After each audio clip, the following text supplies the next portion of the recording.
Bet you didn't know there's a place where Kentucky football and basketball fans unite. Welcome to Big Blue Breakdown.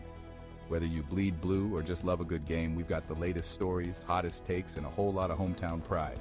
Hit play and join the conversation. This is your home for all things Kentucky sports. Well, third time is the charm here. Guys, I am so sorry for people that were just watching that. I swear, it's just not going well for me tonight. Press the wrong button. Literally just ended the stream. I have no idea. I guess I don't know what I'm doing, but this is the third time's the charm. This is episode 35 here on the podcast. If you're watching on YouTube, make sure to subscribe, like, comment, and make sure to follow and turn on the notification bell. You get notifications when we're going live like this, and hopefully not 3 times like this. That is just abysmal. I obviously am doing something wrong here. Goodness gracious. I don't even know what I'm doing. But we are trying to pull it together here. I would love for you guys to still be on here. I promise you I won't press the wrong button again here. But yes, thank you guys so much for tuning back in here. Again, this is episode 35 here. And follow us on TikTok, X, Instagram, obviously YouTube and Spotify. Make sure to follow if you are listening there. After this, obviously, make sure to go follow us there.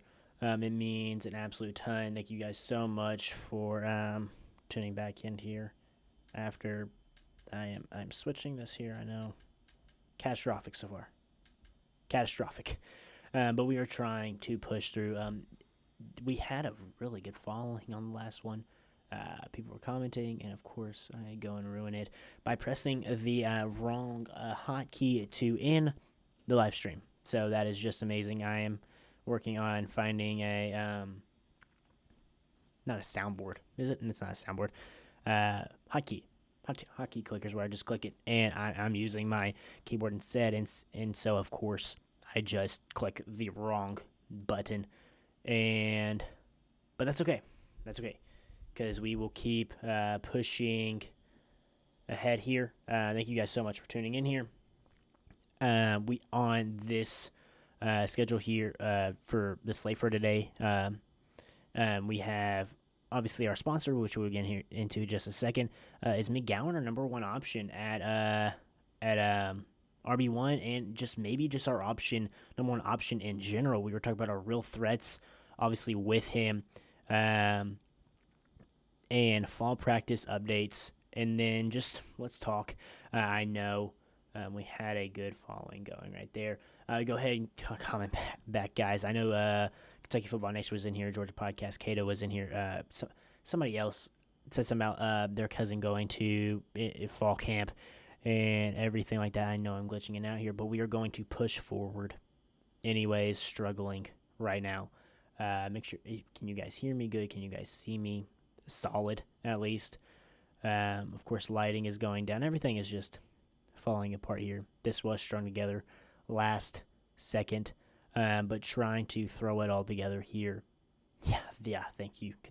I got to figure out what Kentucky Football Nation does to make his life so good, because I need to do that, and mine are really, really bad right now. Excuse me for a drink.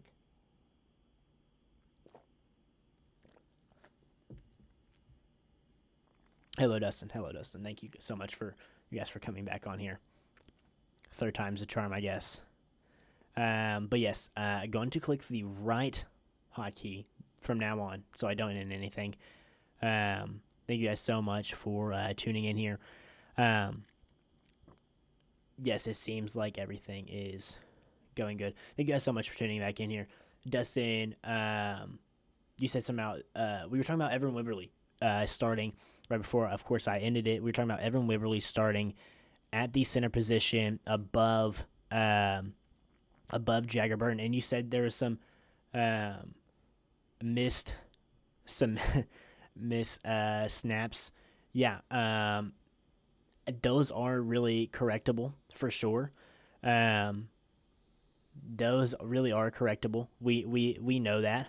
I know my camera keeps going in and out here, but again, we keep pushing forward. I'm trying to get some light here, hopefully.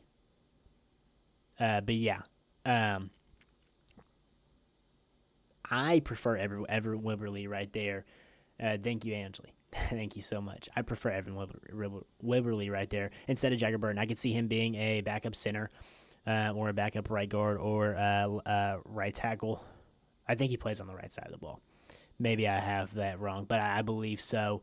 Thank you guys so much for sticking with me here. I'm going to hit the right hockey here. We're going to go take a quick break for our sponsor, W. Use code BIGBLUE10 for 10% off your order. They're an amazing energy drink, guys.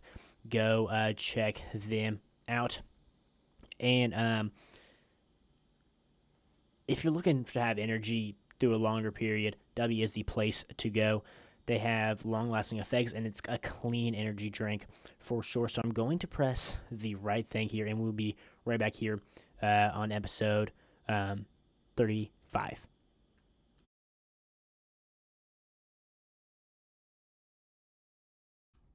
Hello, everybody. We wanted to take a break in this episode to tell you about our friends over at W Energy. W is a clean energy drink that is made to give you focus with no crash, jitters, or angst like any other energy drink. Some facts about W. Number one, it's zero sugar, artificial colors, or dyes, or hidden ingredients. It is also gluten-free. Number two, all flavors are unique and made by W. You'll never taste anything like a W drink. Number three, the drinks are $1 less, guys. That is cheaper than Starbucks or any canned drink. Lastly, it is made in the U.S. It is close to home. Guys, if you guys are looking forward to going to a Kentucky football game or Kentucky basketball game and you need some energy, get W. W is the perfect thing for you working out and you need some energy. You need W. You need W throughout the day. It is for you. Use promo code BIGBLUE10 to get 10% off every single order. Guys, it not only just helps you guys be able to have a clean energy drink that you can use all the time with the tubs that they give you. It helps me and it helps the channel keep growing with you guys. If you guys do that, it helps us post more content and helps them, guys. So it's a win-win-win for everybody. But thank you guys so much for your time here. Please go check out W. Check out their website. And when you are about to purchase something, use promo code BIGBLUE10 to get 10% off your order.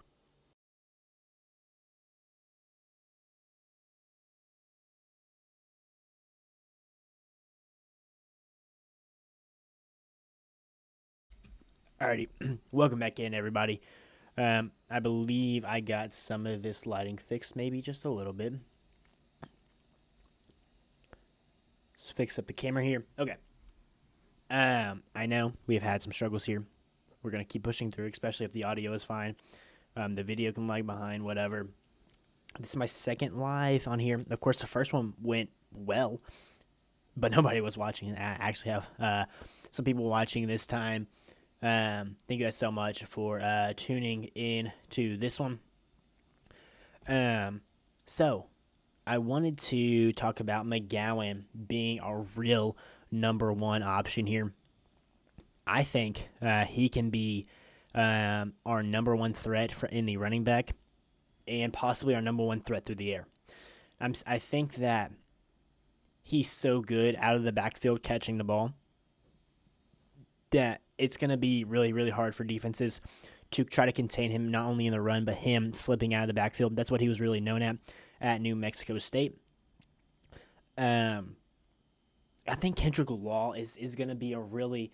Him and Jamari Macklin are our number 1 and 2 wide receivers right there. But I could really see... I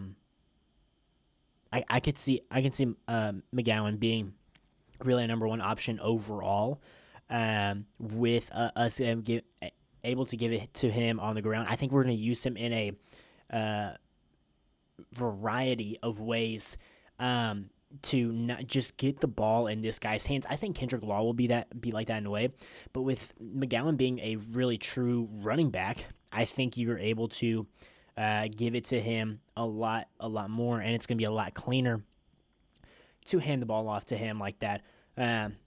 What do you guys, if you guys are on here, I think I can just see the chat, but what do you guys think on McGowan being our number one option? And do you like that? Do you not know much about him? And who do you guys think will be our number one option? But thank you guys again so much for tuning in here. I know my camera keeps flickering in and out, but again, we are going to keep pushing through it to get this out to you guys. We have a special video coming out tomorrow. It will actually look good. All the videos have really looked good, but the live streams have been buffering in and out. And we're going to try to fix that with a legit camera instead of my phone. We're going to try to fix that. But what do you guys think about McGowan? I personally think he can be our number one option just overall, because he is a threat out of the backfield. And apparently, he started his career out at Oklahoma, where he ended up getting in some trouble. He was actually really, really good as a freshman. Didn't play football for a year or so, and then transfers to New Mexico State. Plays very, very well last year. His numbers, his touchdowns, I think, are a little bit skewed because he was playing through a torn pec injury, and I think he can be really, really solid for us as the season progresses. We have a deep running back room, so I can see them throwing him in, just even not as a running back, but as a wide receiver. That's what I mean. He can really be our number one option just overall, like across the board. I can really see that happening for him, and I like him as just not as a player. He's 6'1".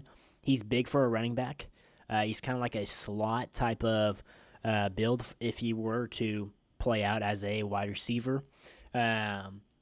He's got the tools to be really, really solid.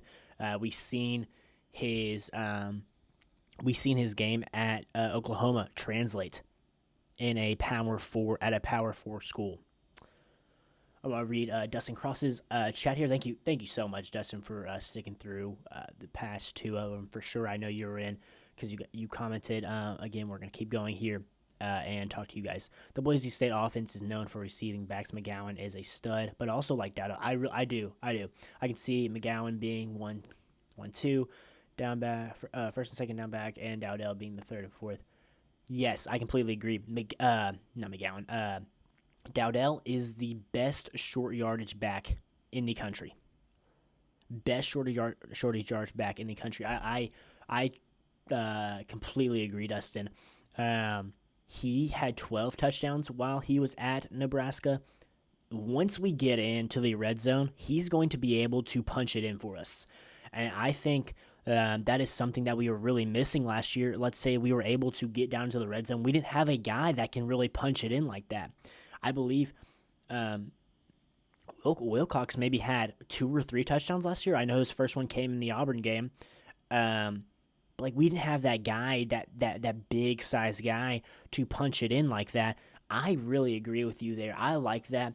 Now I like Wilcox as well. I think he can be kind of that lightning. I see him as like what they have said is really McGowan is the true number one, like the true number one guy. All right. And then I honestly see Dowdell being 2A and then Wilcox being 2B.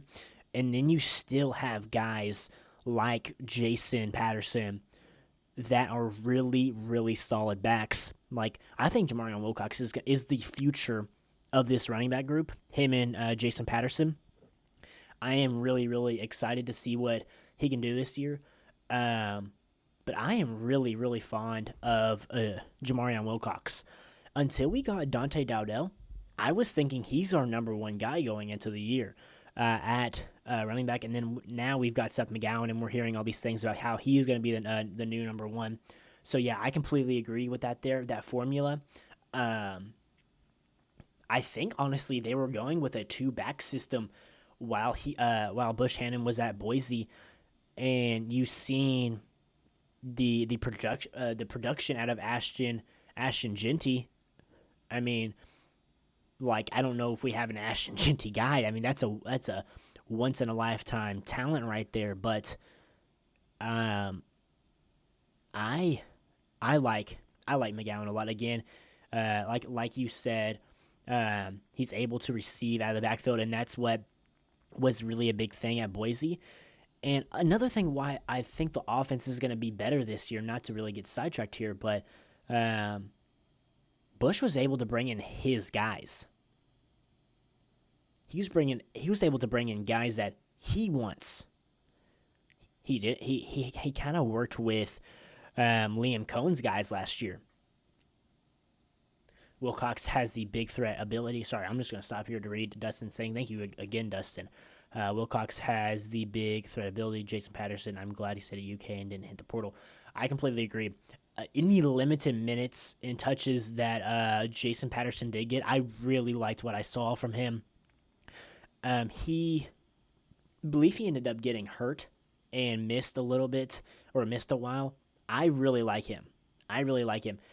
And as I was saying,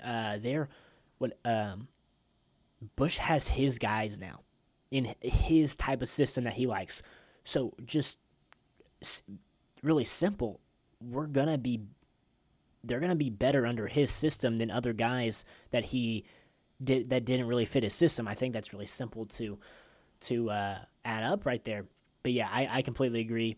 I love our running back room. I think that's really the staple of our offense, and I think they're running behind guys that are much better than the last couple of years. I don't have the clip, but I probably will end up posting it.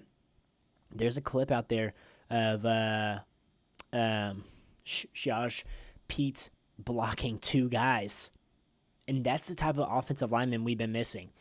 The 2021 offensive line was the last really, really solid offensive line that we had. But yeah, I completely agree there. I like McGowan as our number one option in the offense, possibly. Thank you to everybody that is watching on here. Thank you guys so much for commenting, especially Daniel Cross and Kentucky Football Nation, and then the Georgia podcast. Thank you guys so much for tuning in here. Absolutely means everything. We will get this. We will end up getting this camera figured out because I feel like the audio is fine. The lighting is is on me, but the whole point of this, I just wanted to talk to you guys about this and really have some conversations, and we've had that here. I want to talk about some other threats on our offense. As we just talked about, Jason Patterson. Yeah, thank you so much, Kentucky Football Nation. Again, I have to get like you. I think I'm gonna end up getting a webcam, which I think will help with like just how everything just runs. And I do have an older computer, so. But yes, as we move forward here, who do you guys? Just go ahead and put it in the comment section. In your opinion, who will end up being Kentucky's number one option on the offensive side of the ball? My prediction is Seth McGowan, and I think I would go number 2. And I know people are going to say Kendrick Law. Yeah, I completely agree. Kendrick Law in the slot is dangerous. If you've heard Adam Luckett actually talk about Kendrick Law and Jamori Macklin last year was playing at a position in the slot. He's not a slot receiver. He's an X guy. He's an outside guy that can take everything vertical. And I think he's going to end up being better, not only because he's going to be getting more touches, but because he's going to be in the positions that he's used to be playing in. This guy was a 1,000-yard receiver at North Texas. So, yeah, I like Kendrick Law on the slot as well. But I think Seth McGowan ends up being, in my opinion, this is just me, ends up being our number one option. And then I would go, just for me personally, I really like what I saw from his limited touches last year in Jamori Macklin. I think he'd be our number 2. So if you guys want to go ahead and put down who do you guys think will be the number 1 option for this offense next year. And also put in there, who is the most underrated guy going into next year on the offense. He doesn't have to be our number one option, but we're going to see. Yes, I do agree. Maclin will be a threat too. Yes. Who do you think will end up being actually having really, really good production that we didn't expect to see really at all going into this year? Well, if you guys want to put that down there, number one option, your guys' opinion, number one option going into this 2025 season. Yes, I like that a lot. Troy Sloto can be that backup slot guy, receiver that really could start, in my opinion, in the slot if we didn't have K-Law. I completely agree. And he has proven it at the Power 4 level at Clemson. He really ate us up. He ate us up, man, while we were playing them in a bowl game. Reading this comment here. Kentucky Football Nation, number one option might be Dowdell in the goal line. He scored 12 touchdowns last year. Yes, I was talking about that a couple of minutes ago with Dustin Cross. Both of you guys. Dustin, yes, I really like Troy Stellato. I really like that option right there. Again, he's proven it at the Power 4 level. There's some good highlights on him actually in the fall camp. I really like what we picked up in him right there. He's experienced. He just had some injuries that he's dealt with. Number one option might be Dowdell will 1,000% be the number one option in the red zone. 1,000%. He's the best short yardage back in the country. If you have, I think I've said this before, 4 yards or less to go, he's going to be the guy to punch it in. But I'm going to go ahead and give you guys my underrated offensive option going into next year. I think he's going to have some solid numbers. I don't know if he's going to be 1 or 2, but I think he could definitely be our 3. Definitely. And I think he was solid last year. I think he'll step into a bigger role this year. And that is Fred Farrier. Apparently this guy has been really, really consistent. And he made some big catches last year. Go back to the Ole Miss game. Go to the Georgia game. Actually watch it. I like Fred Farrier a lot.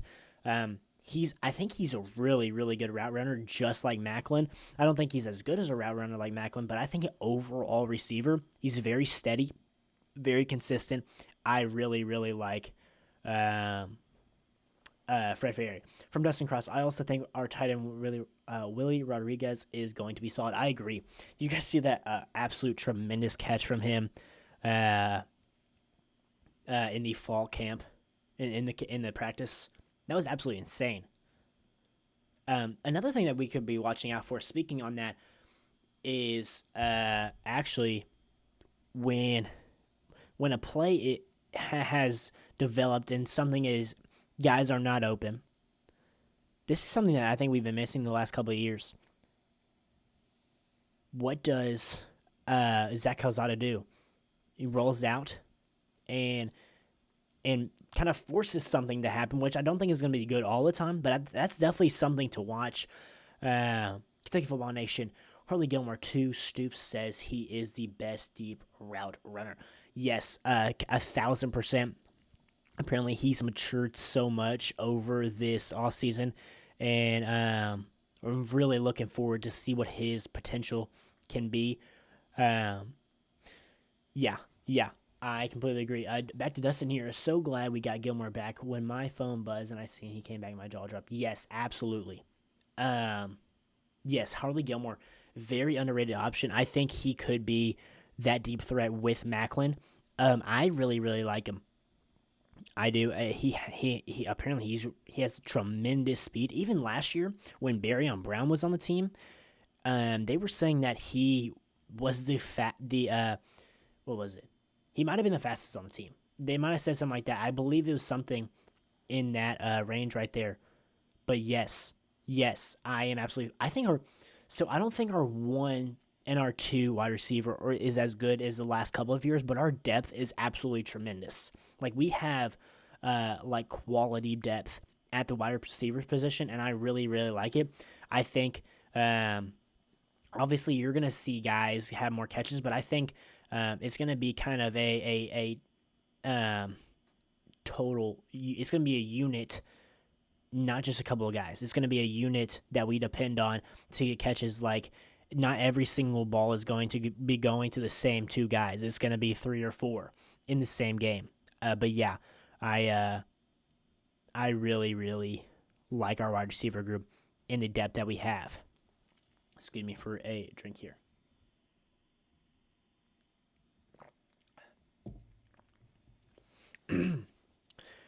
Okay, so let's go ahead and move on to what do you guys think about fall practice so far? Have you guys liked what you have seen from everybody? Like, who? Let me ask this: who has stood out to you guys in fall camp? I will leave it right there.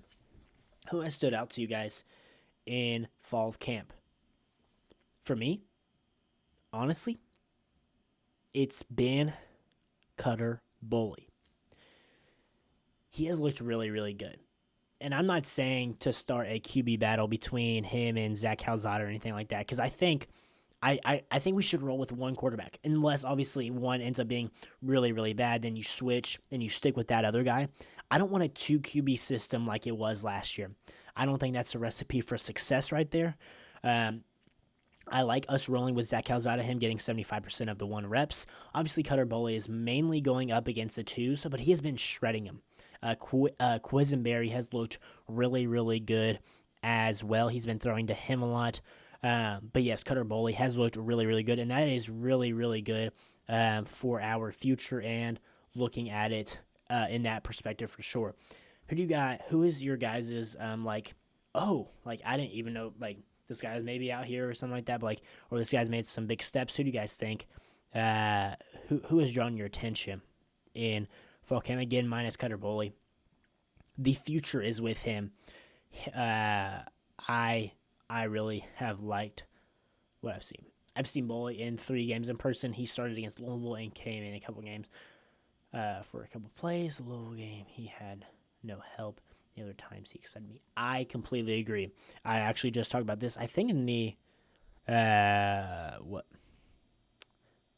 It was my QB video where I graded him and everything. Yes, I said the Louisville game. Yes, he didn't look great. Yes, he probably didn't have a lot of help, but he didn't look great. Let's be completely honest. The Texas game. Go look at that game. He looked absolutely tremendous in the Texas game. Like, you've seen the potential there. You've seen the potential there.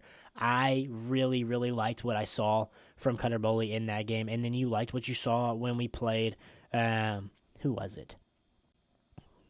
Murray State. It was Murray State. I know it's Murray State, but you've seen the flashes, especially in that Texas game. I agree. Quisenberry, wide receiver, is looking good. Yeah. So kind of like our future, I think, really is Quisenberry, Cutter Boley, Jamarion Wilcox, Jason Patterson, and we have some really, really good freshmen coming in next year. I'd really like our young core, like Jared Smith, J-Rod Smith. I really, really like those guys right there. So, and apparently, this is what I've just heard. The coaches are being really upfront about players and everything like that, and I really, really like that. I'm really fond of that. They're being really open about what we're doing, and it looks like we have some legit confidence about this team, which I am really, really high on. But yeah, I mean, that's really the fall camp updates. Like, I thought Cutter Boley looked really, really good. Quisenberry, as Kentucky Football Nation said. I think some guys like are looking just solid out there. We look like a legit team, and I mean like competing with some SEC teams, guys. So just from now on, just let's talk. Let's whatever you guys want to talk about. Maybe I just ask you guys a couple questions. If you guys want to answer, ask me a couple questions. Or, anything. I am willing to answer anything here.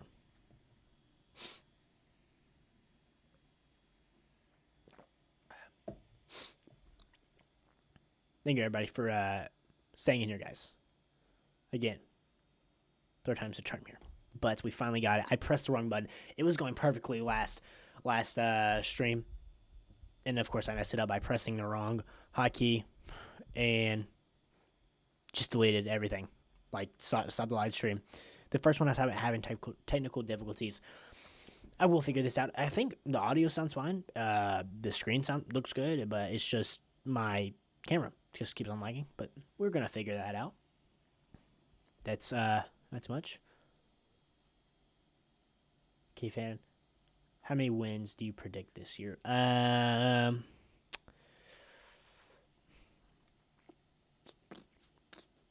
would go. If I had the schedule right in front of me right now, my honest prediction would be 5-7. I see Toledo as a win. Eastern Michigan. I think I could throw Ole Miss in there. But yeah, 5-7, 6-6 is where I sit probably right about now. 5-7 being what I'm probably leaning more towards. Because 6-6, that would really mean that we would have to have 2 SEC wins, which I think is going to be tough this year. Our SEC win to me is Vandy or Ole Miss. I see that. I see Vandy right there. So if I were to give you a prediction right now, 5-7, SEC win against Ole Miss. And what would that be? Tennessee Tech, Toledo. Messing this up here. Toledo, Vandy, Eastern Michigan. That's 4 right there. And I would probably throw, and I know this is sometimes just because they're a rival, but Louisville in there, they don't play nearly as tough of a schedule as we do. And I think they were good last year, guys. Like, I know their record wasn't tremendous or anything, but they played some really tough games, and I think they actually take a step back this year just because of who they lost. I'm not high on Miller Moss at all. I think Tyler Shuck was actually pretty daggone good. I do like their running backs, but we've played really, really well at Louisville recently. But yeah, I would go 5-7, 6-6, and then if I would go 6-6, I would have us beating Vandy and then probably Ole Miss.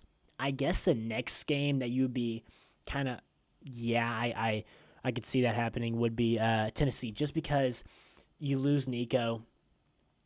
Joey Aguilar seems solid, but he's really turnover prone. But yeah, I guess you can throw that right there. We have a brutal stretch where you have like South Carolina, Georgia, Texas, Tennessee, Florida. I don't see Florida. Florida's looking really, really good this year, but I would throw Tennessee right there. Let me. So if I put this down here, if I were to if you guys were to give your prediction, what does Zach Calzada's stats look like by the end of the year? What about, okay, let me make it more simpler. So, out of all 16 quarterbacks in the SEC, where does Zach Calzada end the year? 16 being the worst, 1 being the best. Where does he end right there? I think I would go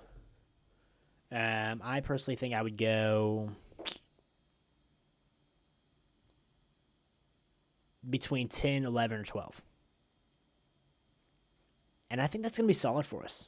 That's pretty daggone solid. This league is stacked with absolute monsters at QB. Like Heisman runners, Lenore Sellers, DJ Lagway, Arch Manning. I think 10, 11, 12 would actually end up being really, really solid. But who do you guys think? Another one, in the schedule that I think could be interesting to watch is the Auburn game. Auburn game. It just depends, honestly, where they're at once they get to us. But yeah, where do you guys think Zach Calzada is going to fall out of all 16 quarterbacks by the end of the year? like power rank them, not just based off stats, but like their legit gameplay and everything like that. Out of 16, where would you put him? Again, my guess would be I would put him at 11th. Let's say 11th. But yeah, I would go 11 right there.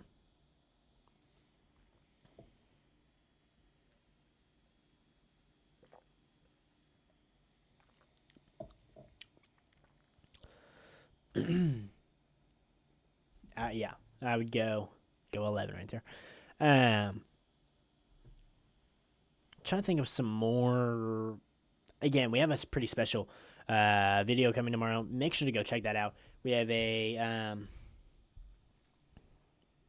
time that we are going to be talking to somebody. I'm not going to say who right now, but we're going to be talking to somebody that is really, really big in the Kentucky community and just podcasts and just talking like that.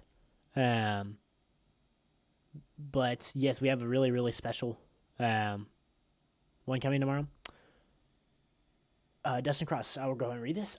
Some people are saying Bowley is going to hit the field at some point, but to me, he can be solid. I think he starts all year, and I feel he can. I like that. No, yeah, I got you. Zach Calzada, not Bowley. Yeah, I got you. I could see that. See, I'll tell you some guys that I'm not as high on. I am not as high on DJ Lagway as people think. For me, and I know he can't control this. He's injured right now. And I'm not big on Bo Parabula. I can't say his last name. Bo for Missouri. Transfer from Penn State. I know he gets the headlines right now. I know.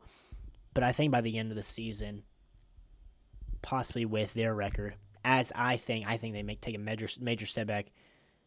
But Diego Pavia, I think he takes a step back. And I can see Zach Calzada ahead of him by the end of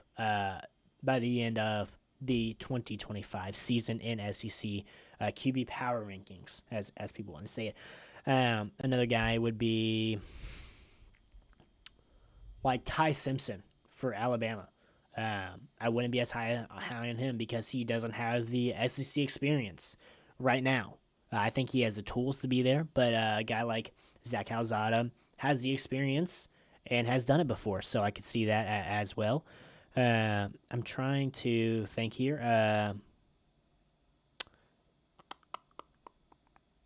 Why am I blanking? Jackson Arnold, I think he can be good. I could see him being ahead. John Mateer is going to be really, really good. I like John Mateer a lot. Arch Manning is going to be really, really good. I think John Mateer might be the best quarterback in this league. Mark it down. That's what I would put. Mark it down. I think it'd be really, really good. But yeah, I'm trying to think of Austin Simmons. I'm not as big as on Austin Simmons right now as everybody else is, just because we haven't seen it. He had a tremendous drive against Georgia, but we only saw a snippet of that, and he has to come to Kentucky. And I think Lenore Sayers is going to be hurt. I don't.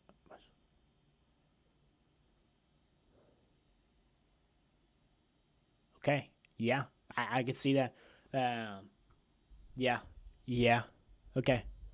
I got you, Dustin. I think what can limit Lenore Sellers is his offensive line. He had we did some numbers yesterday on our offensive line, and in a category with us was South Carolina on opposing team sacks on you, and they were below Kentucky. So I think that could be a major point. That can really degrade Lenore Sellers. Even though he can be really, really good, I think that can end up hurting them. Austin Simmons, again, we got a snippet of him, but we haven't seen it. And he comes to Kentucky, Lexington. first ever SEC road game start. I could see us winning that game. That's a big reason why I can see us winning that game right there. But yeah, what is it? Trying to think of some other guys here. Gunnar Stockton. He's kind of in the range, honestly, with me and Zach Calzada. In my opinion, he's in the range with him. Just because, again, the inexperience and what I seen, he was okay. There was nothing fantastic, but he has a great surrounding cast. That's what's going to make him excel. He has a great surrounding cast at Georgia. Again, I'm trying to go through all the quarterbacks in my head. Lordy. Said that Joey Aguilar. I think Zach Calzada can be better than Joey Aguilar. I can see Joey Aguilar being a bottom 3 quarterback in the league just because he is turnover prone, and he was late into the system for Josh Heupel and the Vols. Yeah, I could see that one as well. But yes, we had a lot of people in here today. Thank you guys so much. I'm going to go ahead and stop it right here. Thank you guys so much for the people that have commented. Thank you to everybody that has really joined on here and has listened. Cross. All right, I'm sorry. Daniel Cross. I am forgetting names here. He has commented an absolute ton. Thank you so much to him and to everybody that's commented. UK fan. Angeli, thank you so much for the. You're doing great. Thank you so much. It means a lot. Kentucky Wildcat. Sorry, Kentucky Football Nation. Gosh, Kentucky Football Nation. Go check Kentucky Football Nation out. He puts out tremendous work, guys. Really, really good. When he's live, I watch him. Thank you so much, Angeli. A great episode tonight. Thank you so much. Trying to figure out this camera, why it keeps lagging like this on this, but on videos it's perfectly fine. Everything's running smoothly, but on here it does not seem to do that. But again, this was 3rd time's the charm tonight. But thank you guys so much for tuning in here. We're gonna get the camera fixed, and we're gonna try to keep going live. We're pushing through it no matter what tonight. As long as you can hear me, that's all that really matters. And I think you guys were able to do that. Thank you guys so much for tuning in to episode number 35 here on the podcast. Trying to get to 500 subscribers. I think we're actually sitting at 37 now. I had to update this, update that graphic right there. But thank you guys so much again for tuning in. Make sure to go follow us on TikTok, X, Instagram. Obviously, subscribe here on YouTube and follow on Spotify. And use code BigBlue10 to get 10% off your order at Dubby. Again, thank you guys so much. We'll try to get back on. Again, we have a special episode coming out tomorrow with somebody. Gonna just be talking some football with him. He has amazing work. Obviously, tomorrow I will shout him out. But go check out that tomorrow. Thank you guys so much for what you have done in the last couple of videos. But thank you guys so much. And as always, go Cats.